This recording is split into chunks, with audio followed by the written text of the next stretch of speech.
बिस्मिल्लाहिर्रहमानिर्रहीम। अल्लाहुम्मा सल्ली अला मुहम्मद व अला आले मुहम्मद व बारिक वसल्लम सल्लल्लाहु अलैहि। मैं डॉक्टर गज़नफ़र बुखारी पंजाब पाकिस्तान तो तुसी देख रहे हो PhD पंजाबी TV। जिंदगी में इंसान को बड़े लोग मिलते हैं, इंसान उन्होंने कोई बड़ा कुछ सीखता भी है, तो कुछ तजर्बे चंगे होंगे, कुछ तजर्बे चंगे नहीं भी होंगे। लेकिन मैं जो एक ऐसी शख्सियत में मिलया, उन्होंने मेरी मुलाकात जो हुई बहुत चंगा लगा। जो भी मैनू मिले, मैनू एक उस्ताद के रूप में मिले, जो भी मैनू मिले एक सिखाने के रूप में मिले। वो ऐसी शख्सियत ने जिन्होंने पंजाबी अदब में बहुत सोहनिया कवितावां रचियाँ, लेकिन एक कवि के होने से उन्होंने एक शख्सियत का एक पक्ष है, लेकिन एक बहुत महान इंसान ने, बहुत बड़ी हस्ती ने, तो पंजाबी अदब नाल उन्होंने लगाव बहुत ज़्यादा है। सब बढ़ के एक बहुत महान शख्सियत इस पक्षों भी ने कि उन्होंने अपनी माँ बोली लिए एक डिक्शनरी भी तैयार की सी, इंग्लिश तो पंजाबी।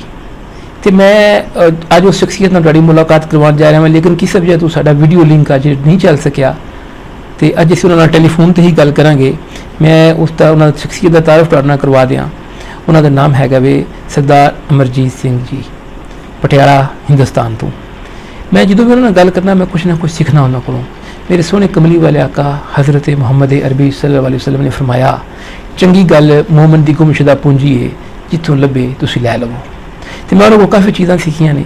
मैं उन्होंने अदब के बारे भी किस तरह लिखते आ, वो किस तरह उन्होंने कोल उच्च कोटि के ख्याल आ जाते आ, वो जो लिखण का चारा करते आ, लफज नस नस उन्होंने कलावे आन लग पेंदे आ।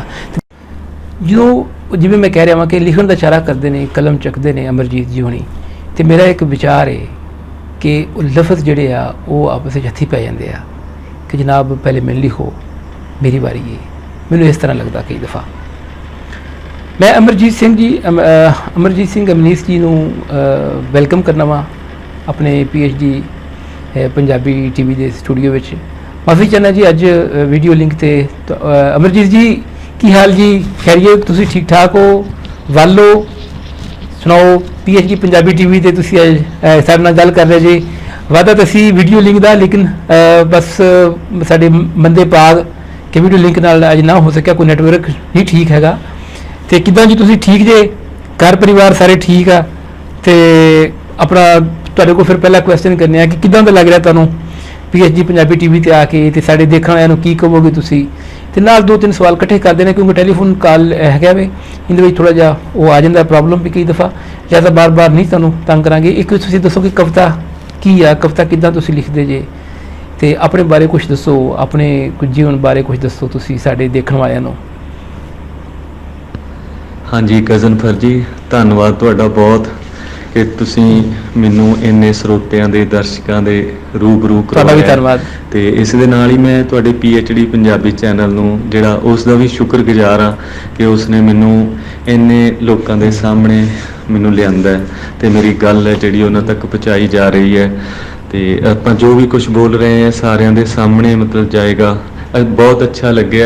तो इस दे नाल ही ये जिहड़ा मेरा सारा पंजाब है, सरहदां दे इधर भी ते सरहदां दे उधर भी, ते इत्थे बैठे सुनदे सारियां जिहड़े भरा ने, वीर ने, बजुर्ग ने, मेरियां मावां भैणां बेटियां ने, उन्हां सारियां नूं आदाब, बच्चियां नूं बहुत प्यार मुहब्बत, ते थैंक यू जी, बहुत शुक्रिया। सारियां नूं ही बहुत सत्कार मेरे मन दे विच। बड़ी मेहरबानी जी, बहुत शुक्रिया। गल कर रहे सीगे कि मैं अपने कुछ जीवन तो शुरू करा।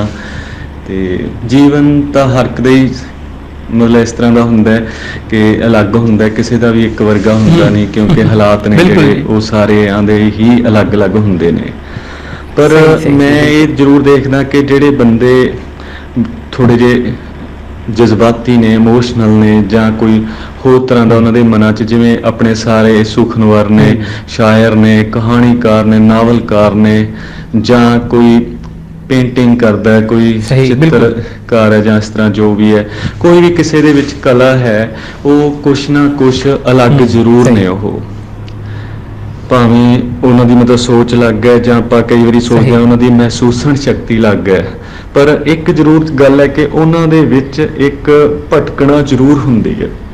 ਉਹਨਾਂ ਦੇ ਸੁਭਾਅ ਦੇ ਵਿੱਚੋਂ ਹੀ ਕੁਦਰਤ ਵੱਲੋਂ ਜਿਵੇਂ ਕੋਈ ਇਸ ਤਰ੍ਹਾਂ ਦਾ ਉਹਨਾਂ ਦਾ ਸੁਭਾਅ ਬਣਾ ਦਿੱਤਾ ਜਾਂਦਾ ਕਿ ਉਹ ਹਰ ਵੇਲੇ ਨੇ ਜਿਹੜੇ ਉਹ ਇੱਕ ਭਟਕਣਾ ਮਹਿਸੂਸ ਕਰਦੇ ਨੇ, ਇੱਕ ਉਦਰੇਵਾਂ ਮਹਿਸੂਸ ਕਰਦੇ ਨੇ ਉਸ ਨੂੰ, ਤੇ ਉਹਨਾਂ ਨੂੰ ਬੜੀ ਕਲਤਾ ਮਹਿਸੂਸ ਹੁੰਦੀ ਹੈ ਜਿਹੜੇ ਸ਼ਾਇਰ ਲੋਕ ਜਾਂ ਜਿਸ ਤਰ੍ਹਾਂ ਦੇ ਜੋ ਵੀ ਕਲਾਕਾਰ ਨੇ।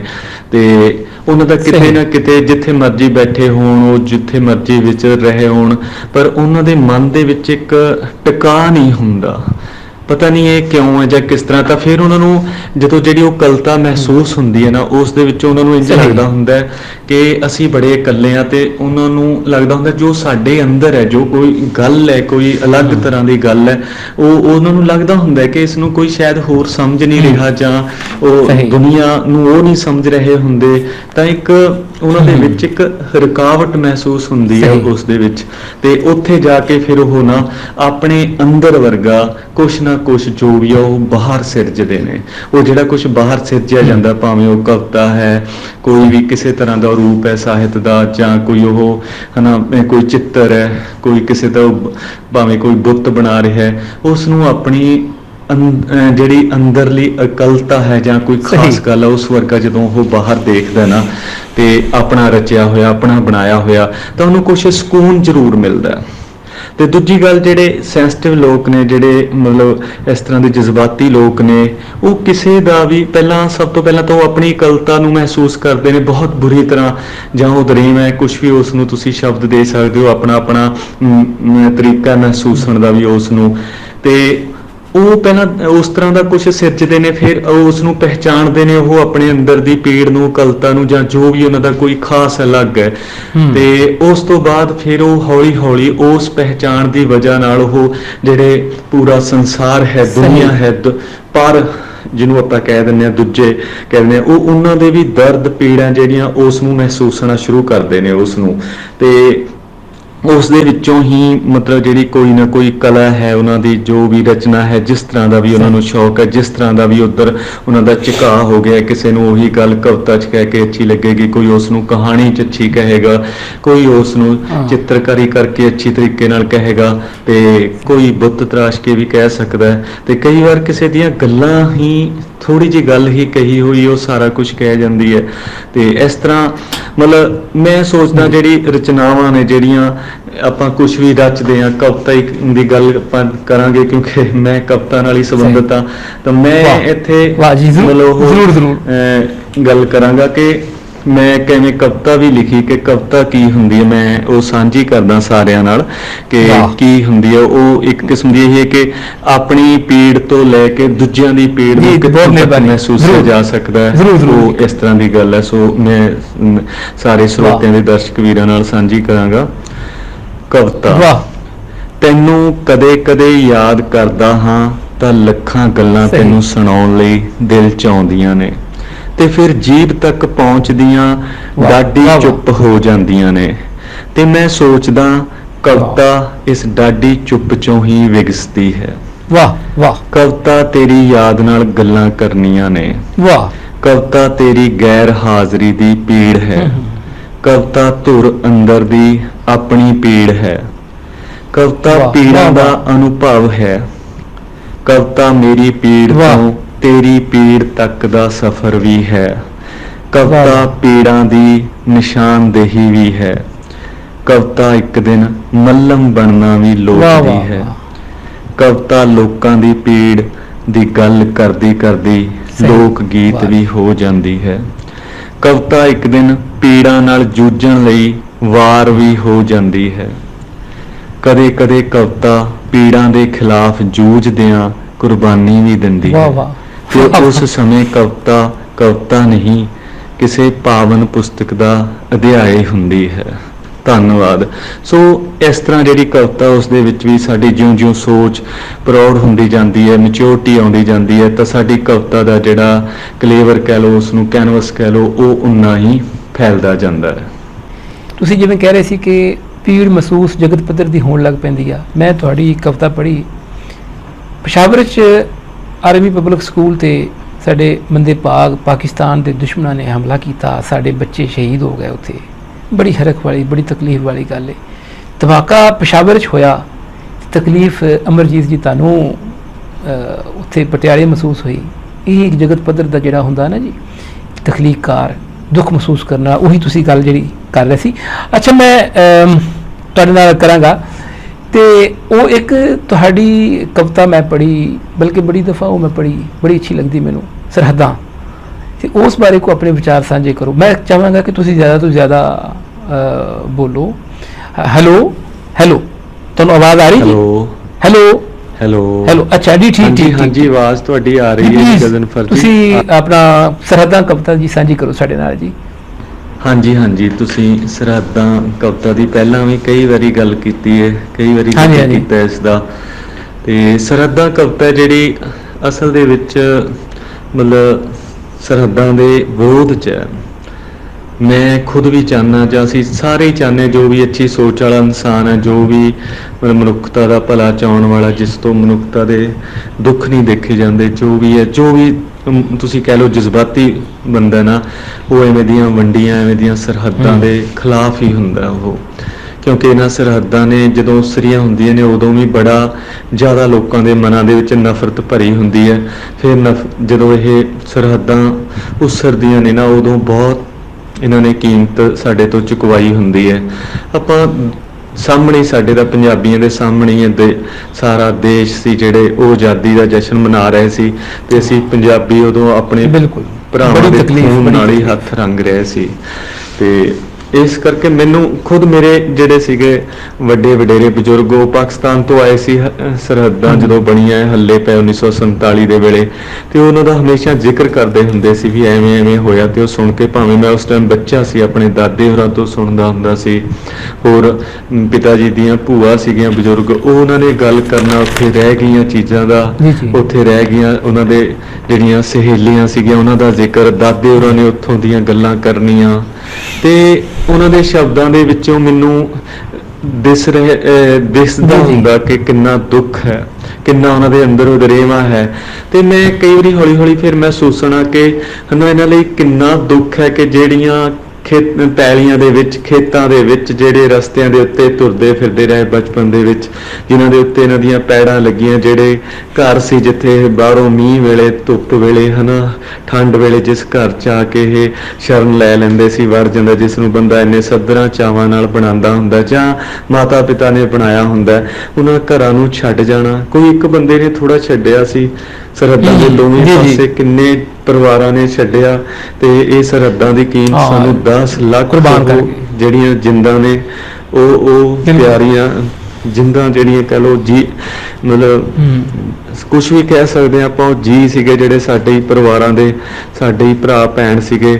ਤੇ ਅਸੀਂ ਪਤਾ ਨਹੀਂ ਕਿਉਂ ਇਹ ਸਰਹੱਦਾਂ ਦੀ ਵਜ੍ਹਾ ਨਾਲ ਤਾਂ ਬਿਲਕੁਲ ਹੀ ਜਿਵੇਂ ਅਸੀਂ ਨਾ ਪਸ਼ੂ ਬਣ ਗਏ ਸੀ ਅਸੀਂ ਉਸ ਵੇਲੇ। ਸਾਨੂੰ ਸਮਝ ਨਹੀਂ ਸੀ ਆਉਂਦਾ ਸੀ ਕੀ ਕਰੀਏ, ਪਰ ਜੋ ਵੀ ਹੋਇਆ ਚਲੋ। ਤੇ ਇਸ ਦੇ ਸੰਬੰਧ 'ਚ ਮੈਨੂੰ ਇੱਕ ਗੱਲ ਅੱਛੀ ਲੱਗਦੀ ਕਿ ਭਾਵੇਂ ਦੋਵੇਂ ਪਾਸੇ ਦੇ ਪੰਜਾਬੀ ਉਸ ਵੇਲੇ ਕਿੰਨਾ ਉਹਨਾਂ ਦੇ ਵਿੱਚ ਸੀ, ਜਿਹੜਾ ਉਹ ਇੱਕ ਪਸ਼ੂਪਣ ਉਤਰ ਆਇਆ ਸੀ, ਕਿਸੇ ਨੇ ਕੋਈ ਉਹ ਸਾਂਝਾ ਨਾ ਵਿਚਾਰੀਆਂ। ਪਰ ਇੱਥੇ ਇੱਕ ਗੱਲ ਤਸੱਲੀ ਵਾਲੀ ਹੈ, ਸਕੂਨ ਵਾਲੀ, ਇਹ ਹੈ ਕਿ ਬੜੀ ਛੇਤੀ ਭੁੱਲ ਗਏ ਸੀ ਉਹ ਨਫ਼ਰਤਾਂ ਦੀ ਖੇਡ। ਠੀਕ ਹੈ, ਸਾਡੇ ਉੱਤੇ ਨੇਤਾਵਾਂ ਨੇ ਥੋਪੀ, ਸਾਡੇ ਉਹ ਜਿਹੜੇ ਜਨੂਨੀ ਜੋ ਵੀ ਸੀਗੇ, ਕਿਤੇ ਵੀ ਸਾਰੀ ਦੁਨੀਆ 'ਚ ਜੇ ਚੰਗੇ ਇਨਸਾਨ ਨੇ ਤਾਂ ਉਸ ਤਰ੍ਹਾਂ ਦੀ ਮਾੜੀ ਸੋਚ ਵਾਲੇ ਵੀ ਹੈ ਨੇ। ਪਰ ਜੋ ਵੀ ਹੈ ਚਲੋ, ਕਿ ਇਹਨਾਂ ਪੰਜਾਬੀਆਂ ਨੇ ਬੜੀ ਛੇਤੀ ਨਫ਼ਰਤ ਭੁਲਾ ਦਿੱਤੀ। ਅੱਜ ਉੱਧਰ ਦੇ ਲੋਕ, ਇੱਧਰ ਦੇ ਲੋਕ ਆਪਸ ਦੇ ਵਿੱਚ ਪਿਆਰ ਕਰਦੇ ਨੇ। ਭਾਵੇਂ ਸਭ ਤੋਂ ਵੱਡਾ ਕਾਰਨ ਇਹਨਾਂ ਦੇ ਵਿੱਚੋਂ ਮਾਂ ਬੋਲੀ ਹੈ, ਜਿਹੜੀ ਰਿਸ਼ਤਾ ਮਾਂ ਬੋਲੀ ਦਾ ਸਾਂਝ ਬਖਸ਼ਦੀ ਹੈ। ਸਾਨੂੰ ਲੱਗਦਾ ਕਿ ਉੱਧਰ ਵੀ ਭਰਾ ਬੈਠੇ ਨੇ, ਅਸੀਂ ਉਹਨਾਂ ਦੇ ਭਰਾ ਬੈਠੇ ਹਾਂ, ਤੇ ਇੱਕ ਸਾਂਝ ਹੈ ਇਸ ਕਰਕੇ। ਤੇ ਚਲੋ, ਤੁਸੀਂ ਸਰਹੱਦਾਂ ਦਾ ਜ਼ਿਕਰ ਕੀਤਾ ਤਾਂ ਮੈਂ ਇੱਥੇ ਸਰਹੱਦਾਂ ਕਵਿਤਾ ਨੂੰ ਪੜ੍ਹਨੀ ਚਾਹਾਂਗਾ, ਸਾਂਝੀ ਕਰਨੀ ਚਾਹਾਂਗਾ ਸਾਰੇ ਸਰੋਤਿਆਂ ਨਾਲ। ਸੋ ਕਵਿਤਾ ਹੈ ਸਰਹੱਦਾਂ। ਸਰਹੱਦਾਂ ਨੂੰ ਸਿਆਸਤਦਾਨ ਪਹਿਲਾਂ ਦਿਲਾਂ 'ਚ ਕਰਦੇ ਨੇ, ਫਿਰ ਹੱਥਾਂ 'ਚ ਤੇ ਫਿਰ ਧਰਤੀ ਉੱਤੇ। ਹਰ ਸਰਹੱਦ ਕੋਲ ਇੱਕ ਭਿਆਨਕ ਇਤਿਹਾਸ ਹੁੰਦਾ ਹੈ, ਤੇ ਹਰ ਸਰਹੱਦ ਮਨੁੱਖਤਾ ਦੀ ਕਬਰ ਉੱਤੇ ਉਸਰੀ ਹੁੰਦੀ ਹੈ। ਸਰਹੱਦਾਂ ਕਦੇ ਪੰਛੀਆਂ, ਦਰਿਆਵਾਂ, ਹਵਾਵਾਂ, ਬੱਦਲਾਂ ਨੂੰ ਨਹੀਂ ਪੁੱਛਦੀਆਂ ਕਿ ਉਹ ਕਿਹੜੇ ਪਾਸੇ ਰਹਿਣਗੇ। ਘਰੋਂ ਬੱਚਿਆਂ ਦੇ ਮੂੰਹ ਚੁੰਮ ਕੇ ਤੇ ਮਾਵਾਂ ਦੇ ਪੈਰ ਛੂਹ ਕੇ ਤੁਰੇ ਜਵਾਨ, ਇੱਕ ਵਰਦੀ ਪਾ ਕੇ, ਕੁਝ ਬੁਰਜੀਆਂ ਦੀ ਨਿਸ਼ਾਨਦੇਹੀ ਕੋਲ ਖੜ ਕੇ, ਹਥਿਆਰ ਹੀ ਤਾਂ ਹੋ ਜਾਂਦੇ ਨੇ, ਸਰਹੱਦ ਹੀ ਤਾਂ ਹੋ ਜਾਂਦੇ ਨੇ। ਸਿਆਸਤੀ ਜਦੋਂ ਚਾਹੁੰਦੇ ਨੇ ਧਰਤੀ ਉੱਤੇ ਉਸਰੀਆਂ ਸਰਹੱਦਾਂ ਨੂੰ ਪਿਛਾਂ ਵੱਲ ਤੋਰਦੇ ਦਿਲਾਂ ਤੱਕ ਲੈ ਜਾਂਦੇ ਨੇ, ਤੇ ਦਿਲਾਂ ਉੱਤੇ ਉਸਰੀਆਂ ਸਰਹੱਦਾਂ ਬਹੁਤ ਭਿਆਨਕ ਹੁੰਦੀਆਂ ਨੇ।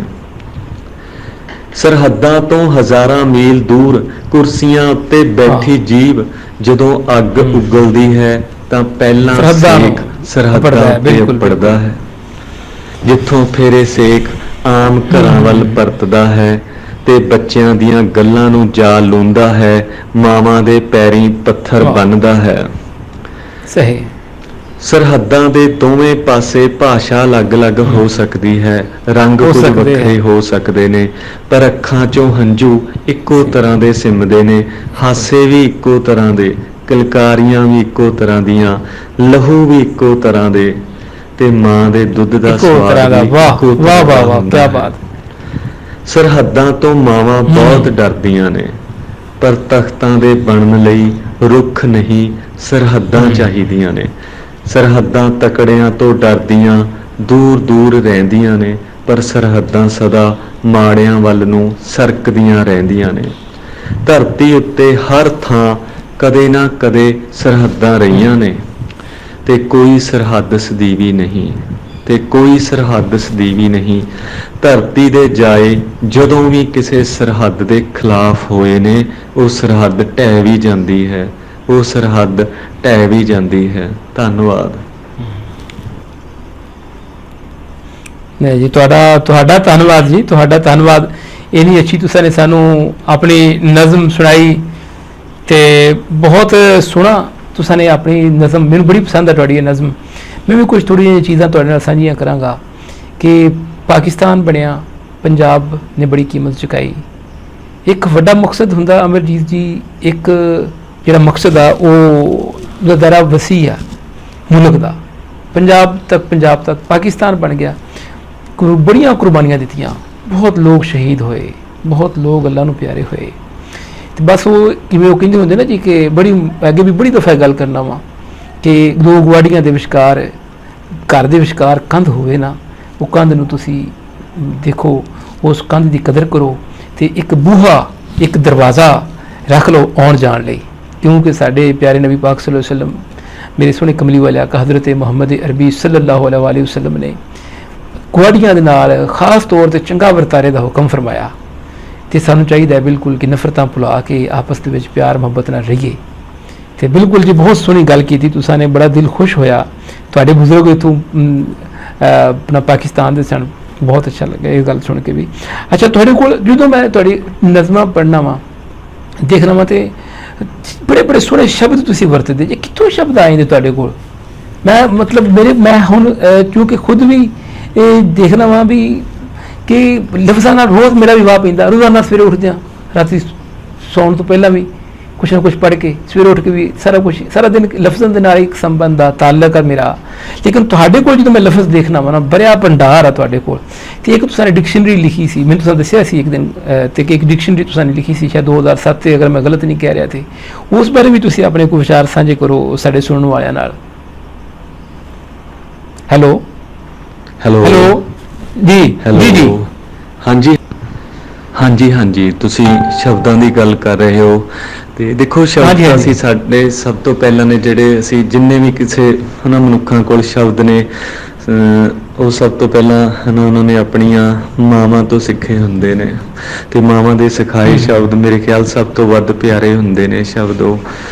ਤੇ ਬਾਅਦ ਦੇ ਵਿੱਚ ਅਸੀਂ ਉਹਨਾਂ ਸ਼ਬਦਾਂ ਦੇ ਸਹਾਰੇ ਹੀ ਹੋਰ ਸ਼ਬਦਾਂ ਨਾਲ ਮੋਹ ਕਰਦੇ ਹਾਂ। ਤੇ ਮੇਰੇ ਖਿਆਲ ਦੇ ਵਿੱਚ ਜਦੋਂ ਸਾਨੂੰ ਸ਼ਬਦਾਂ ਨਾਲ ਮੋਹ ਹੈ, ਮਾਵਾਂ ਨਾਲ ਮੋਹ ਹੈ, ਤਾਂ ਅਸੀਂ ਹੋਰ ਸ਼ਬਦਾਂ ਨਾਲ ਵੀ ਮੋਹ ਕਰਦੇ ਹਾਂ। ਤੇ ਮੈਨੂੰ ਵਾਕਈ ਜਿਹੜੇ ਕੁਝ ਸ਼ਬਦ ਨੇ, ਮੈਂ ਸ਼ਬਦਾਂ ਨੂੰ ਬੜੇ ਧਿਆਨ ਨਾਲ ਦੇਖਦਾ ਹਾਂ, ਜਿਹੜੇ ਮੈਨੂੰ ਅੱਛੇ ਲੱਗਦੇ, ਜਿਨ੍ਹਾਂ ਦਾ ਉਚਾਰਨ ਅੱਛਾ ਲੱਗਦਾ, ਜਿਹੜੇ ਖਾਸ ਕਰਕੇ ਅਸਲ ਦੇ ਵਿੱਚ ਤਾਂ ਸਾਡੇ ਅਹਿਸਾਸ, ਸਾਡੇ ਜਜ਼ਬਾਤ ਸਭ ਤੋਂ ਵੱਧ ਪਿਆਰੇ ਹੁੰਦੇ ਨੇ। ਉਹਨਾਂ ਜਜ਼ਬਾਤਾਂ ਨੂੰ ਜਿਹੜੇ ਵੀ ਸ਼ਬਦ ਦਰਸਾਉਂਦੇ ਨੇ, ਉਹਨਾਂ ਦਾ ਅਰਥ ਪ੍ਰਗਟ ਕਰਦੇ ਨੇ, ਤੇ ਉਹ ਸਾਰੇ ਹੀ ਪਿਆਰੇ ਜਾਪਦੇ ਨੇ। ਬਸ ਜਦੋਂ ਵੀ ਕਿਸੇ ਮਨੁੱਖ ਦੇ ਅੰਦਰ ਉਸ ਦੇ ਜਜ਼ਬਾਤ ਅੱਛੇ ਨੇ, ਉਸ ਦੇ ਅੰਦਰ ਪਿਆਰ ਹੈ, ਮੁਹੱਬਤ ਹੈ, ਤਾਂ ਤੁਸੀਂ ਦੇਖ ਲਿਆ ਜੇ ਉਹਦੇ ਕੋਲ ਸ਼ਬਦਾਂ ਜਿਹੜੇ ਨੇ ਉਹ ਬਹੁਤ ਪਿਆਰੇ ਹੁੰਦੇ ਨੇ, ਬੜੇ ਗਹਿਰੇ ਹੁੰਦੇ ਨੇ, ਬੜੀ ਮੁਹੱਬਤ ਵਾਲੇ ਹੁੰਦੇ ਨੇ। ਤੇ ਜਿਹੜੇ ਇਸ ਤਰ੍ਹਾਂ ਦੇ ਸ਼ਬਦ ਹੁੰਦੇ ਨੇ, ਉਹ ਤਾਂ ਸਭ ਨੂੰ ਪਿਆਰੇ ਲੱਗਣੇ ਹੀ ਹੁੰਦੇ ਨੇ, ਉਸ ਤਰ੍ਹਾਂ ਦੇ ਸ਼ਬਦ।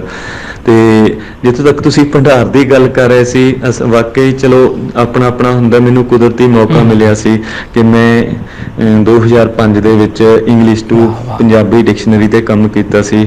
ਮੇਰੇ ਕਿਸੇ ਦੋਸਤ ਹੋਰਾਂ ਨੇ ਉਵੇਂ ਸੋਚਿਆ ਸੀ ਕਿ ਸਾਰੇ ਪੰਜਾਬ ਦੇ ਵਿੱਚ ਜਿਹੜੀ ਹੈ, ਕਿਉਂਕਿ ਡਿਕਸ਼ਨਰੀ ਦੀ ਬੜੀ ਘਾਟ ਹੁੰਦੀ ਸੀ, ਨਾ ਕੋਈ ਚੱਜ ਦੀ ਡਿਕਸ਼ਨਰੀ ਸੀ, ਤੇ ਉਹ ਮੈਂ ਜਾਣੀ ਕਿ ਇੰਗਲਿਸ਼ ਟੂ ਪੰਜਾਬੀ ਸੀ ਜਿਹੜੀ ਅੰਗਰੇਜ਼ੀ ਤੋਂ ਪੰਜਾਬੀ ਡਿਕਸ਼ਨਰੀ, ਤੇ ਉਸ ਦੇ ਉੱਤੇ ਕੰਮ ਕੀਤਾ ਕੋਈ 4 ਸਾਲ ਦੇ ਕਰੀਬ। ਤੇ ਉਹ ਜਿਹੜੀ ਡਿਕਸ਼ਨਰੀ ਸੀ ਹੈ ਵੀ ਬੱਚਿਆਂ ਦੇ ਪੱਧਰ ਦੀ ਸੀ, ਤੇ ਉਸ ਟਾਈਮ 2005 ਦੇ ਵਿੱਚ ਜਾਂ 2000 ਦੇ ਕਰੀਬ ਲਾ ਲਓ, ਕੋਈ ਇਸ ਤਰ੍ਹਾਂ ਦੀ ਡਿਕਸ਼ਨਰੀ ਨਹੀਂ ਸੀ ਸਾਡੇ ਇੱਧਰਲੇ ਪੰਜਾਬ ਦੇ ਵਿੱਚ। ਤੇ ਮੈਂ ਉਸ ਡਿਕਸ਼ਨਰੀ ਦੇ ਕੰਮ ਕੀਤਾ, ਤੇ ਉਹ ਬੱਚਿਆਂ ਦੇ ਪੱਧਰ ਤੇ ਜਾ ਕੇ ਸੋਚਣਾ ਪੈਂਦਾ ਸੀ, ਅਰਥ ਦੱਸਣੇ ਪੈਂਦੇ ਸੀਗੇ। ਤੇ ਉਸ ਤਰ੍ਹਾਂ ਕਰਕੇ ਮਤਲਬ ਮੈਨੂੰ ਇਹ ਇੱਕ ਲੱਗਿਆ, ਇੱਕ ਜ਼ਰੂਰ ਇਸ ਤਰ੍ਹਾਂ ਦਾ ਤਜਰਬਾ ਹੋਇਆ ਕਿ ਮੇਰੀ ਕਵਿਤਾ ਦੇ ਵਿੱਚ ਮੈਂ ਇਹ ਕੋਸ਼ਿਸ਼ ਕਰਦਾ ਹੁੰਦਾ ਕਿ ਜਿਹੜੀ ਹਰ ਇੱਕ ਨੂੰ ਸਮਝ ਆ ਜਾਵੇ। ਉਹ ਬੜੀ ਹੀ ਸਿੱਧੀ ਸਾਦੀ ਕਵਿਤਾ ਹੋਵੇ, ਪਰ ਉਸ ਦੇ ਵਿੱਚ ਜਿਹੜੇ ਨੇ ਨਾ ਜਜ਼ਬਾਤ ਉਹ ਬਹੁਤ ਡੂੰਘੇ, ਗਹਿਰੇ ਤੇ ਪਿਆਰੇ ਹੋਣ, ਤਾਂ ਕਿ ਉਹ ਸੁਣਨ ਵਾਲੇ ਦੇ ਉੱਤੇ ਵੀ ਅਸਰ ਪਾਉਣ, ਪਰ ਉਹ ਕਿਤੇ ਔਖੇ ਨਾ ਲੱਗਣ ਉਹ। ਇਸੇ ਲਈ ਮੈਂ, ਭਾਵੇਂ ਠੀਕ ਹੈ ਮੈਨੂੰ ਸ਼ਬਦ ਅੱਛੇ ਲੱਗਦੇ ਨੇ, ਮੇਰੇ ਧਿਆਨ ਦੇ ਵਿੱਚ ਵੀ ਆ ਜਾਂਦੇ ਨੇ ਕਿ ਇਹ ਸ਼ਬਦ ਬਹੁਤ ਪਿਆਰੇ ਨੇ, ਪਰ ਮੈਂ ਕਦੇ ਇਸ ਤਰ੍ਹਾਂ ਕੋਸ਼ਿਸ਼ ਨਹੀਂ ਕਰ ਸਕਦਾ ਕਿ ਸ਼ਬਦ ਦੇ ਉੱਤੇ ਧਿਆਨ ਦੇਵਾਂ ਤੇ ਫਿਰ ਮੈਂ ਉਸ ਨੂੰ ਧੱਕੇ ਨਾਲ ਆਪਣੀ ਕਵਿਤਾ ਦੇ ਵਿੱਚ ਕਿਤੇ ਉਸ ਨੂੰ ਜੜਾਂ। ਤੇ ਸੋ ਮੈਂ ਮਤਲਬ ਜ਼ਰੂਰ ਮੈਨੂੰ ਸ਼ਬਦਾਂ ਦਾ ਜ਼ਰੂਰ ਪਤਾ ਹੁੰਦਾ, ਮੇਰੇ ਕੋਲ ਮੈਨੂੰ ਪਤਾ ਹੁੰਦਾ ਕਿ ਆਹ ਸ਼ਬਦ ਇਸ ਦੀ ਜਗ੍ਹਾ ਵਰਤਿਆ ਜਾਵੇ ਤਾਂ ਅਰਥ ਥੋੜ੍ਹਾ ਜਿਹਾ ਹੋਰ ਹੋ ਜਾਂਦਾ। ਇਹ ਆਹ ਸ਼ਬਦ ਵਰਤਿਆ ਜਾਵੇ ਤਾਂ ਸਾਰੀ ਸਤਰ ਹੈ, ਜਿਹੜੀ ਲਾਈਨ ਹੈ, ਇਸ ਦੇ ਅਰਥ ਦੇ ਵਿੱਚ ਇੰਨਾ ਕੁ ਫਰਕ ਪੈ ਜਾਂਦਾ, ਉਹ ਸਖਤ ਹੋ ਜਾਂਦਾ ਜਾਂ ਨਰਮ ਹੋ ਜਾਂਦਾ, ਉਸ ਦਾ ਜਿਹੜੀ ਗੱਲ ਕਰਨੀ ਹੁੰਦੀ ਹੈ। ਤਾਂ ਉਸ ਤਰ੍ਹਾਂ ਦਾ ਚਲੋ ਇਹ ਚੀਜ਼ਾਂ ਨੇ ਜਿਹੜੀਆਂ ਅਸੀਂ ਇਹਨਾਂ ਨੂੰ ਨਾ ਮਤਲਬ ਵਿਸਥਾਰ ਨਾਲ ਦੱਸ ਨਹੀਂ ਸਕਦੇ, ਚੰਗੀ ਤਰ੍ਹਾਂ ਇਸ ਦੀ ਵਿਆਖਿਆ ਨਹੀਂ ਕਰ ਸਕਦੇ। ਹਰ ਚੀਜ਼ ਨੂੰ ਸਿਰਫ ਕਈ ਚੀਜ਼ਾਂ ਨੂੰ ਮਹਿਸੂਸਿਆ ਹੀ ਜਾਂਦਾ ਹੈ, ਤੇ ਇਸ ਤਰ੍ਹਾਂ ਕਰਕੇ ਮੈਨੂੰ ਸ਼ਬਦਾਂ ਨਾਲ ਉਹ ਜ਼ਰੂਰ ਹੈ, ਕੋਸ਼ਿਸ਼ ਹੁੰਦੀ ਹੈ ਕਿ ਬਹੁਤ ਹੀ ਸੌਖੇ ਸਾਦੇ ਸ਼ਬਦ ਨੇ ਜਿਹੜੇ ਮੈਂ ਉਹ ਵਰਤਾਂ ਆਪਣੀ ਕਵਿਤਾ ਦੇ ਵਿੱਚ, ਤੇ ਕਿਸੇ ਨੂੰ ਵੀ ਕਿਤੇ ਅੜਚਨ ਜਾਂ ਮੁਸ਼ਕਲ ਨਾ ਹੋਵੇ ਉਸ ਨੂੰ ਸਮਝਣ ਲੱਗਿਆਂ। ਤੇ ਦੂਜੀ ਗੱਲ ਮੇਰੀ ਕੋਸ਼ਿਸ਼ ਹੁੰਦੀ ਹੈ ਕਿ ਜਿਹੜੀ ਕਵਿਤਾ ਹੈ ਉਹ ਦਿਲ ਦੇ ਵਿੱਚੋਂ ਲੰਘ ਜਾਵੇ, ਦਿਲ ਚੋਂ ਜ਼ਰੂਰ ਲੰਘੇ, ਉਹ ਮਤਲਬ ਮਹਿਸੂਸ ਹੋਵੇ ਕਿਸੇ ਨੂੰ ਕਿ ਸਾਡੀ ਰੂਹ ਨਾਲ ਜਿਹੜੀ ਉਹ ਘਿਸਰ ਕੇ ਲੰਘ ਗਈ ਹੈ, ਤੇ ਫਿਰ ਉਹ ਜਾ ਕੇ ਫਿਰ ਦਿਮਾਗ 'ਚ ਵਸੇ। ਉਸ ਦੇ ਵਿੱਚ ਸਿਆਣਪ ਵੀ ਭਰੀ ਹੋਣੀ ਚਾਹੀਦੀ ਹੈ। ਮੈਂ ਇਕੱਲਾ ਇਹ ਨਹੀਂ ਸੋਚਦਾ, ਕਿਉਂਕਿ ਬੰਦਾ ਜਜ਼ਬਾਤੀ ਹੈ, ਉਹ ਥੋੜ੍ਹੇ ਚਿਰ ਲਈ ਹੁੰਦਾ ਤੇ ਉਹਨਾਂ 'ਚ ਸਥਿਰਤਾ ਨਹੀਂ ਹੁੰਦੀ। ਸਾਡੇ ਜਜ਼ਬਾਤ ਬਦਲਦੇ ਰਹਿੰਦੇ ਨੇ, ਅੱਜ ਅਸੀਂ ਪਿਆਰ 'ਚ ਹਾਂ, ਕੱਲ੍ਹ ਨੂੰ ਅਸੀਂ ਉਸੇ ਸ਼ਖਸ ਨਾਲ ਗੁੱਸੇ 'ਚ ਵੀ ਹੋ ਸਕਦੇ ਹਾਂ, ਕਿਉਂਕਿ ਇਹਨਾਂ ਦੇ ਵਿੱਚ ਸਥਿਰਤਾ ਨਹੀਂ, ਇਹ ਬਦਲਦੇ ਰਹਿੰਦੇ ਨੇ। ਪਰ ਇਸ ਲਈ ਜਜ਼ਬਾਤ ਤਾਂ ਇੱਕ ਇੰਝ ਜਿਵੇਂ ਕਿਸੇ ਲੋਹੇ ਨੂੰ ਗਰਮ ਕਰ ਦਿੰਦੇ ਨੇ, ਪਰ ਫਿਰ ਸਾਡੇ ਕੋਲ ਕੋਈ ਵਿਚਾਰ ਚਾਹੀਦੇ ਨੇ, ਡੂੰਘੇ ਵਿਚਾਰ ਚਾਹੀਦੇ ਨੇ, ਸਿਆਣਪ ਚਾਹੀਦੀ ਹੈ ਕਿ ਉਸ ਪਿਘਲੀ ਹੋਈ ਸੋਚ।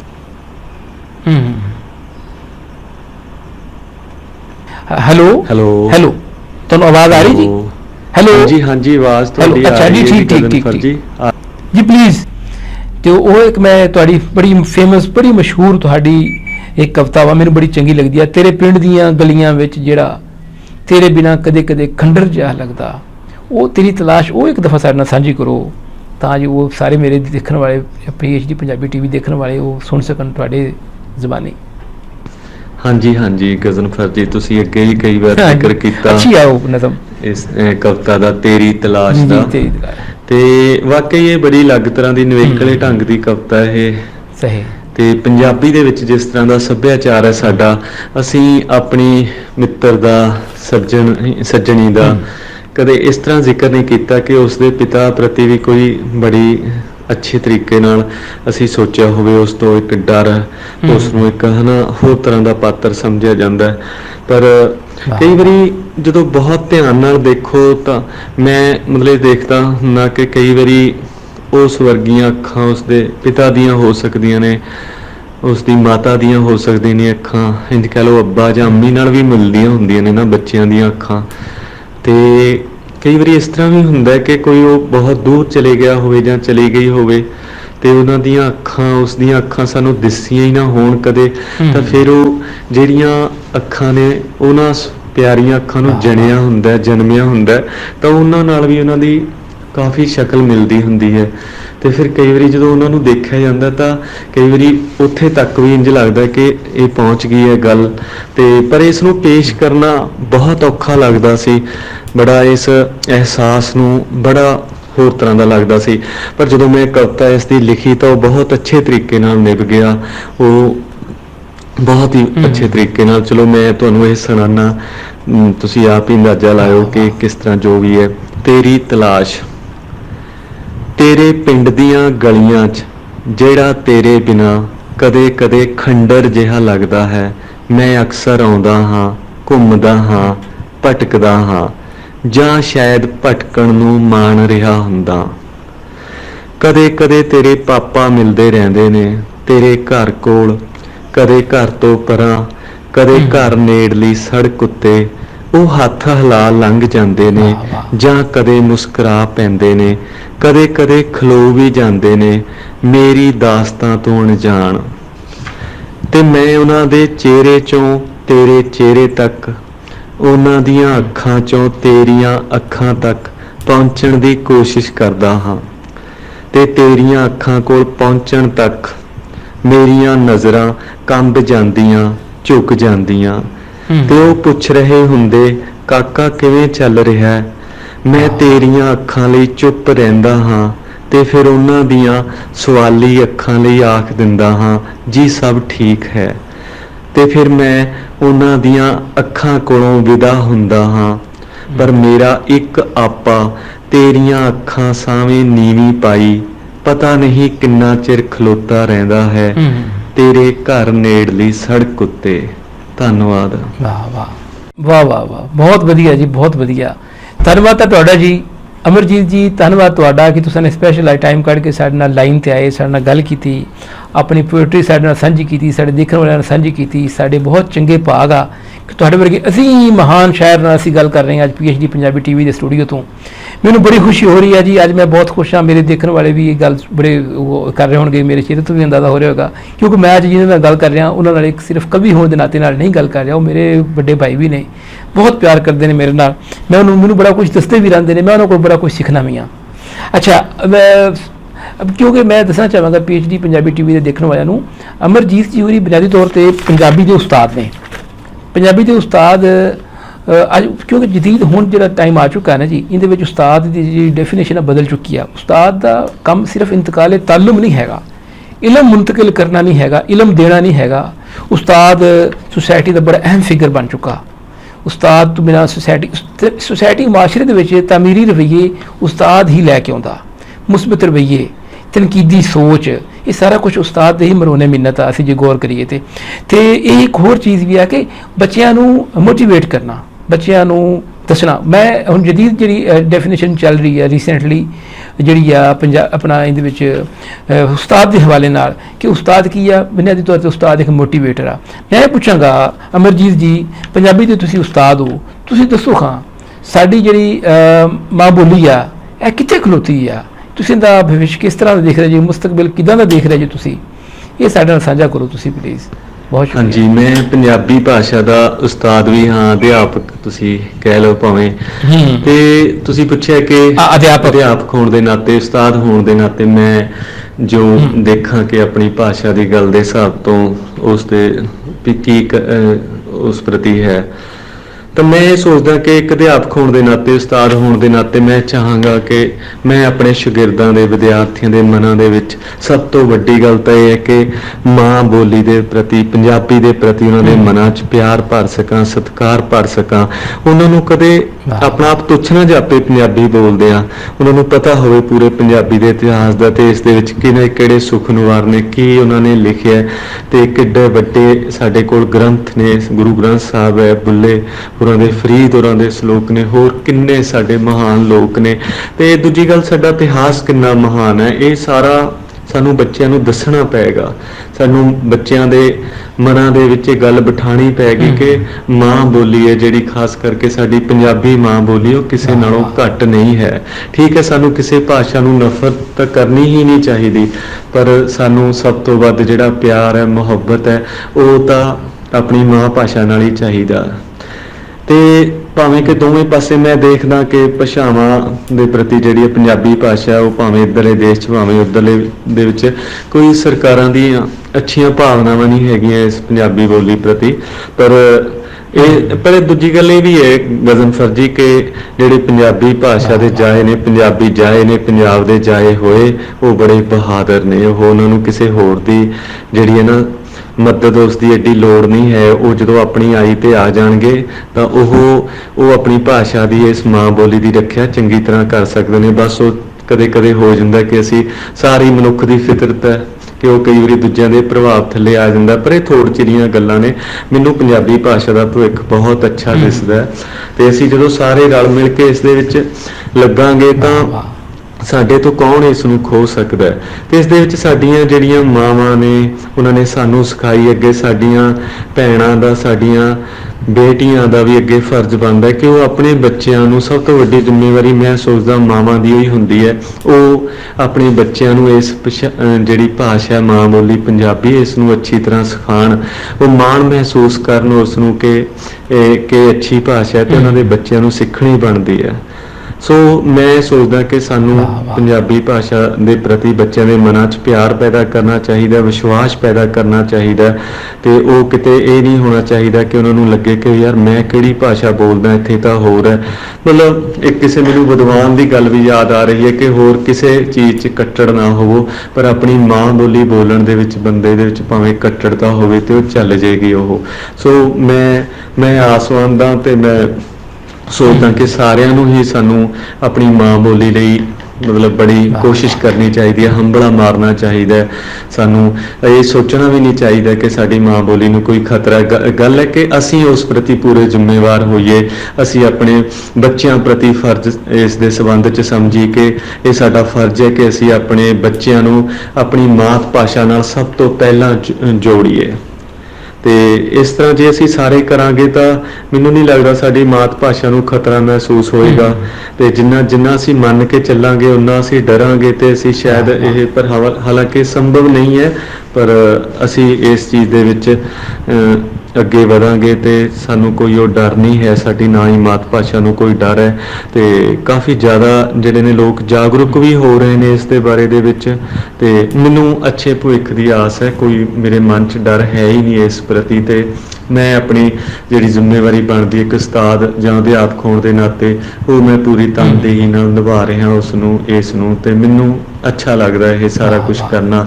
ਤੇ ਮੈਂ ਸੋਚਦਾ ਕੱਲ ਨੂੰ ਮੇਰੇ ਸ਼ਾਗਿਰਦ, ਮੇਰੇ ਵਿਦਿਆਰਥੀ ਵੀ ਉਸੇ ਤਰ੍ਹਾਂ ਉਹ ਮਾਂ ਬੋਲੀ ਪ੍ਰਤੀ ਪੂਰੇ ਜਾਗਰੂਕ ਹੋਣ ਤੇ ਜ਼ਿੰਮੇਵਾਰ ਹੋਣ। ਉਹ ਜੀ ਬਿਲਕੁਲ ਜੀ ਬਿਲਕੁਲ, ਤੁਸੀਂ ਗੱਲ ਬੜੀ ਸੋਹਣੀ ਕੀਤੀ ਹੈ। ਜਿਸ ਵਕਤ ਤੱਕ ਤੁਹਾਡੇ ਵਰਗੇ ਉਸਤਾਦ ਸਾਡੇ ਮੁਆਸ਼ਰੇ 'ਚ ਮੌਜੂਦ ਨੇ ਉਸ ਵਕਤ ਤੱਕ ਸਾਡੀ ਮਾਂ ਬੋਲੀ ਨੂੰ ਕੋਈ ਖਤਰਾ ਨਹੀਂ ਹੈ, ਕਿਉਂਕਿ ਤੁਸੀਂ ਹਮੇਸ਼ਾ ਬੱਚਿਆਂ ਨੂੰ ਮਾਂ ਬੋਲੀ ਨਾਲ ਜੁੜਨ ਦੀ ਸਲਾਹ ਦਿੰਦੇ ਜੇ, ਤੁਸੀਂ ਬੱਚਿਆਂ ਨੂੰ ਮੋਟੀਵੇਟ ਕਰਦੇ ਜੇ ਕਿ ਮਾਂ ਬੋਲੀ ਨਾਲ ਤੁਸੀਂ ਜੁੜੋ, 35 ਅੱਖਰੀ ਨਾਲ ਜੁੜੋ।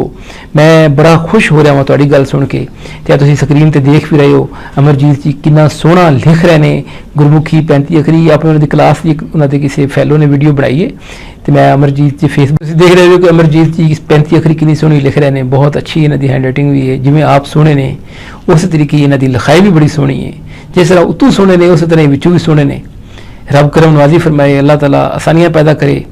ਤੇ ਅਮਰਜੀਤ ਜੀ ਮੈਂ ਬਹੁਤ ਸ਼ੁਕਰੀਆ ਅਦਾ ਕਰਨਾ ਵਾ। PHD ਪੰਜਾਬੀ TV ਦੇਖਣ ਵਾਲੇ ਅੱਜ ਇੱਕ ਐਸੀ ਮਹਾਨ ਸ਼ਖਸੀਅਤ ਨੂੰ ਦੇਖ ਚੁੱਕੇ ਨੇ ਜਿਨ੍ਹਾਂ ਨੇ ਪੰਜਾਬੀ ਲਈ ਬਹੁਤ ਕੰਮ ਕੀਤਾ, ਉਹਨਾਂ ਦੇ ਵਿਚਾਰ ਸੁਣ ਚੁੱਕੇ ਨੇ। ਮੈਂ ਤੁਹਾਨੂੰ ਕਹਿ ਰਹੀ ਸੀ ਨਾ ਸ਼ੁਰੂ ਦੇ ਵਿੱਚ ਕਿ ਮੈਂ ਬਹੁਤ ਕੁਝ ਸਿੱਖਿਆ ਇਹਨਾਂ ਕੋਲੋਂ ਤੇ ਮੈਂ ਇਹਨਾਂ ਕੋਲ ਬੜੀਆਂ ਚੀਜ਼ਾਂ ਸੀ। ਇਹਨਾਂ ਕੋਲ ਪੰਜਾਬੀ ਦੇ ਲਫ਼ਜ਼ਾਂ ਦਾ ਬੜਾ ਭਰਿਆ ਭੰਡਾਰ ਹੈ, ਬਹੁਤ ਖੂਬਸੂਰਤ ਲਫ਼ਜ਼ ਇਸਤੇਮਾਲ ਕਰਦੇ ਨੇ ਆਪਣੀ ਸ਼ਾਇਰੀ ਦੇ ਵਿੱਚ। ਉਮੀਦ ਹੈ ਕਿ ਤੁਹਾਨੂੰ ਇੱਕ ਖਾਸ ਮੁਲਾਕਾਤ ਪ੍ਰੋਗਰਾਮ ਪਸੰਦ ਆਏ।